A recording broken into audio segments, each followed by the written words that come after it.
Viewers, এই মুহূর্তে আমি শিবপুর বাস স্ট্যান্ড থেকে যাত্রাটি শুরু করেছি। আপনাদেরকে একদমই আমি নিয়ে যাব শিবপুর থানাধীন শেষ সীমানা, অর্থাৎ যেখান থেকে নরসিংদী জেলা শিবপুর থানার শেষ, মনোহরদী থানার শুরু। তো কারণ এই যাত্রা পথে অনেক প্রবাসী ভাই কিংবা অনেক মানুষজনই আছেন যাদের বাড়ি ঘরও এই রাস্তাটির পাশে কিংবা এই রাস্তা দিয়ে নিয়মিত যাতায়াত করেন, বা যারা বিশেষ করে প্রবাসী আছেন অনেক দিন ধরেই এই রাস্তাটি সম্পর্কে ধারণা নেই। দেখেন, এখানে কিন্তু আগে 2 লেন রাস্তা ছিল, অর্থাৎ 2 লেনের রাস্তা ছিল, যে রাস্তাটি এখন 2 লেনের রাস্তা করা হচ্ছে। তো এই রাস্তাটি যখন 2 লেন হবে, এতে করে কিন্তু ঢাকা টু কিশোরগঞ্জ যে হাইওয়ে রুটটি রয়েছে, যে রাস্তাটি একটি সময় কিশোরগঞ্জ যেতে হলে অনেকেই ভৈরব হয়ে, ইটাখলা বা ভৈরব হয়ে কিন্তু যাতায়াত করতো, তারা কিন্তু খুব শর্ট টাইমের মধ্যে এই বাইপাস রুটটি দিয়ে কিন্তু কিশোরগঞ্জে যাতায়াত করা সম্ভব। এবং এই রাস্তাটি দিয়ে যখন যাতায়াত করবেন, এখানে দেখেন আমরা দেখতে পেলাম অনন্যা সুপার একটি গাড়ি, যেটি কিশোরগঞ্জ থেকে ছেড়ে এসেছে। এবং বিশেষ করে কিছু কিছু পরিবহন রয়েছে যেগুলো গেট ব্লক একদমই ঢাকা টু কিশোরগঞ্জ, এই গাড়িগুলো অনেক গাড়িগুলোই কিন্তু এই রাস্তায় প্রবেশ করে এবং যাতায়াত করে থাকে। তো ভিউয়ার্স, আমরা কিন্তু শিবপুর থেকে ক্রস করলাম, ক্রস করে সিএনবি বাজার যেটি রয়েছে, সিএনবি বাজারের চিত্রটি কিন্তু আপনাদেরকে আমি দেখাবো। তো এই রাস্তার আশেপাশে দেখেন, এই রাস্তাটি এমন একটি সময় ছিল, আসলে একটি সময় গণপরিবহন, আজ থেকে 10 বছর আগের গল্প যদি আমি বলতে চাই, যে গণপরিবহন বলতে কিন্তু বাস বা স্কুটার জাতীয় গাড়িগুলো ছাড়া কিন্তু কিছু ছিল না। আর বিশেষ করে রাত 8টা-9টার পরে এই রাস্তা দিয়ে যাতায়াত করা মানে একদমই গাড়ি শূন্য অবস্থা ছিল, কিন্তু এখন কিন্তু প্রায় 24 ঘন্টায় কিন্তু যাতায়াত করা সম্ভব। আর এই রাস্তা দিয়ে কোন গাড়িগুলো যাতায়াত করে থাকেন কিংবা বাস সার্ভিস পরিবহনগুলো রয়েছে, সেই সম্পর্কে যদি আপনাদেরকে ধারণা দিতে চাই, তাহলে হচ্ছে এই রাস্তায় ঢাকা থেকে সায়দাবাদ যাত্রাবাড়ি থেকে যে গাড়িগুলো ছেড়ে আসে, রয়্যাল পরিবহন রয়েছে এবং মনোহরদী পরিবহন রয়েছে, যে পরিবহনগুলো দিয়ে কিন্তু আপনারা এই রাস্তাটি দিয়ে যাতায়াত করতে পারবেন। তো ভিউয়ার্স, আমরা কিন্তু আপনাদেরকে শিবপুর থেকে সিএনবি পর্যন্ত রাস্তার চিত্রটি দেখানোর চেষ্টা করছি। এর আগেও আমি কিন্তু বেশ কিছু ভিডিও ছেড়েছি। তো এই রাস্তাটি যেহেতু 4 লেনের রাস্তা হয়েছে, প্রতিনিয়ত অনেকেই হয়তো বা ভাবছেন যে রাস্তাটি যেহেতু 4 লেনের কাজ হচ্ছে, রাস্তা রিপেয়ারিংয়ের কাজ হচ্ছে, সেক্ষেত্রে যাতায়াত ব্যবস্থাটি কী হতে পারে। সেই জন্য আশা করি এই ভিডিওটি অত্যন্ত গুরুত্বপূর্ণ ভূমিকা রাখবে বলে আমি আশা করি। এই জায়গাটি কিন্তু আমার খুবই পছন্দের একটি জায়গা। বাম পাশে ইটের ভাটা, ডান পাশে খোলা মাঠ, ধানি জমি, খুবই সুন্দর পরিবেশ। শিবপুর থানাধীন প্রায় এটা, এই জায়গাগুলো কিন্তু অনেকটাই বলা চলে যে শিবপুর নরসিংদী জেলা মনোহরদী থানার খুব কাছাকাছি, শিবপুর থানার খুব শেষ দিকে এসে কিন্তু রাস্তাটি। খেজুর গাছ অসাধারণ। আরেকটি জিনিস হচ্ছে যে আমাদের এই রাস্তাটির একটি বিশেষত্ব কিছু যদি বলতে হয়, যে এই যে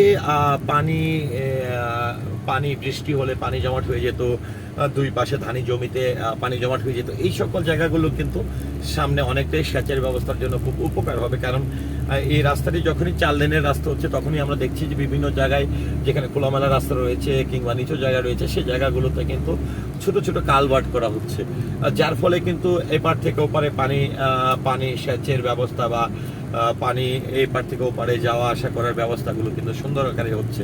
তো ভিউয়ার্স, আমি কিন্তু প্রায়, আমি আবারও বলছি, আমি নরসিংদী জেলা শিবপুর থানাধীন প্রায় সিএনবি বাজারের কাছাকাছি।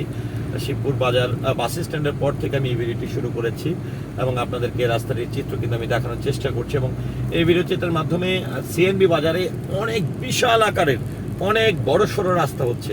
এখানে কিন্তু বাম পাশে একটি মসজিদ রয়েছে।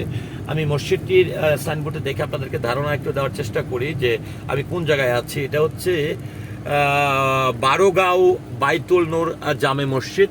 এটি হচ্ছে বারোগাঁও শিবপুর নরসিংদী, অর্থাৎ আমি এই মুহূর্তে সিএনবি বাজারের আগে বারোগাঁও যে গ্রামটি রয়েছে সেখানে রয়েছে, অর্থাৎ বারোগাঁও সম্ভবত শিবপুর থানাধীন একটি ইউনিয়নের নাম হতে পারে। আরেকটি বিষয় আমি একটু ধারণা দিতে চাই যে শিবপুর থেকে সিএনবি কিংবা ইটাখলা থেকে গ্যাস বা গাড়ি, যারা ব্যক্তিগত গাড়ি ব্যবহার করেন, তাদেরকে একটু বলতে চাই যে আপনারা আসলে ইটাখলার পরে এসে কিন্তু আপনারা গ্যাস পাবেন একদমই মনোহরদী উপজেলা কিংবা বাস স্ট্যান্ডে যে একটি গ্যাস পাম্প পাবেন, তবে 4-5টি কিন্তু 3-4টি কিন্তু আপনারা তেলের পাম্প পাবেন। তো আমরা কিন্তু বারোগাঁও জামিউল উলুম সিনিয়র মাদ্রাসা সেটিও অতিক্রম করছি এবং অতিক্রম করে আমার সামনে হাতের ডান পাশে কিন্তু একটি তেলের পাম্প রয়েছে, তবে সিএনজি পাম্প কিন্তু আপনারা পাবেন না। তো আমি প্রায় সিএনবি বাজার শিবপুর থানাধীন শেষ সীমানা, অর্থাৎ যেখান থেকে মনোহরদী থানার শুরু, সেই বাজারটিতে কিন্তু আমি প্রায় প্রবেশ করলাম। এটা হচ্ছে সিএনবি বাজার। সিএনবি বাজার, এখানে দেখেন, এখানেও বাইপাস রোড হচ্ছে। এখানে ডান পাশে বিশাল, এখানে প্রায় আমার যেটি ধারণা করছি প্রায় 8টি লেনের রাস্তা হবে, কমপক্ষে 8টি লেনের রাস্তা হবে। আর এখানে একদম আন্ডারপাস, যেহেতু এখানে শেখের বাজার থেকে বেলাবরের রাস্তা রয়েছে, বা শেখের বাজার হয়ে ভিতরে বেলাবরের দিকে প্রবেশ করার, কিংবা যদি গাজীপুরে যাওয়ার রাস্তাটিও কিন্তু এখান থেকে রয়েছে। তো আমি সিএনবি বাজারের চিত্রটি কিন্তু আপনাদেরকে দেখাচ্ছি। এই সিএনবি বাজারেও কিন্তু একটি সময় 2টি লেনের রাস্তা ছিল, সেটিও এখন বেশ পরিবর্তন হয়েছে।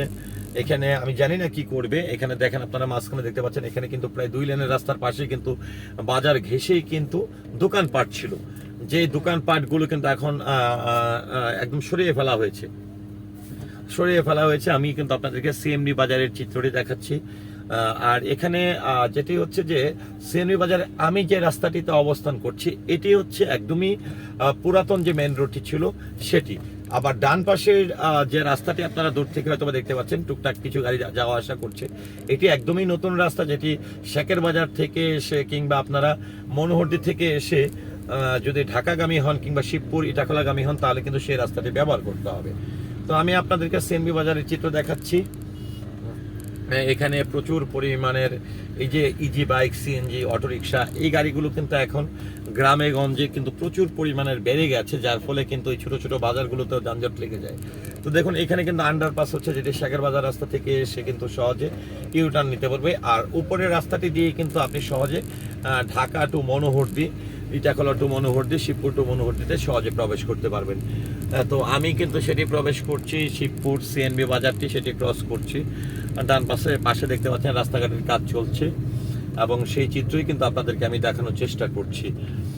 আর যেটি হচ্ছে যে আমার এই ভিডিওটি দিয়ে কিন্তু আপনাদের একটি ধারণা হয়ে যেতে পারে শিবপুর বাস স্ট্যান্ড থেকে আসলে নরসিংদী জেলা মনোহরদী থানার দূরত্ব আসলে কতটুকু, কত মিনিটের মধ্যে আপনি খুব সহজে পৌঁছাতে পারবেন, সেই ধারণাটিও কিন্তু আপনাদের হয়ে যাবে। তো আমি একদমই ভিডিওটি শেষ করব, যেটি শিবপুর থানাধীন শেষ সীমানা, যেখান থেকে আসলে একদমই নরসিংদী জেলার শেষ থানা বলবো মনোহরদী থানা, তারপরে কিন্তু কিশোরগঞ্জ, অর্থাৎ ড্রেনের ঘাট বটতলা দিয়েই কিন্তু কিশোরগঞ্জ। তো আমি কিন্তু সেই জায়গাটি আমি আপনাদেরকে দেখাচ্ছি। এটা হচ্ছে সোনাকুড়া সিএনবি বাজার, শিবপুর নরসিংদী। তো সোনাকুড়া সিএনবি বাজার, এটি কিন্তু আমি ক্রস করছি। এখানে আমার সবচেয়ে ভালো লাগে যে দুই পাশেই খেজুর গাছ, সামনে যাওয়ার পরেই কিন্তু একটি মাদ্রাসা পড়বে, যে মাদ্রাসাই কিন্তু আসলে নরসিংদী জেলা শিবপুর থানার শেষ সীমানা, আর সেখান থেকে আসলে মনোহরদী থানার শুরু। তো আমি একদমই শিবপুর বাস স্ট্যান্ড থেকে এই যাত্রাটি শুরু করে আপনাদেরকে চেষ্টা করেছি শিবপুর বাস স্ট্যান্ড থেকে সিএনবি অর্থাৎ মনোহরদী থানার শেষ সীমানা পর্যন্ত দেখানোর জন্য। আর শেষ সীমানায় এসেই যে একটি মাদ্রাসা আমার চোখে পড়লো, সেটি আপনাদেরকে একটু বলতে চাই। এটা হচ্ছে গোখলা লোয়েদিন ইসলামিয়া দাখিল মাদ্রাসা। এটি কিন্তু আবার পড়েছে মনোহরদী থানাধীন। তো ভিউয়ার্স, এই ছিল একদমই শিবপুর থেকে সিএনবি অর্থাৎ শিবপুর থানার শেষ সীমানা মনোহরদী থানার শুরু পর্যন্ত ভিডিও। তো ভিডিওটি নিয়ে আপনাদের মন্তব্য কি, আশা করছি কমেন্টের মাধ্যমে জানাবেন। আর সেই সাথে পুরো ভিডিওটির সঙ্গে থাকার জন্য অসংখ্য ধন্যবাদ।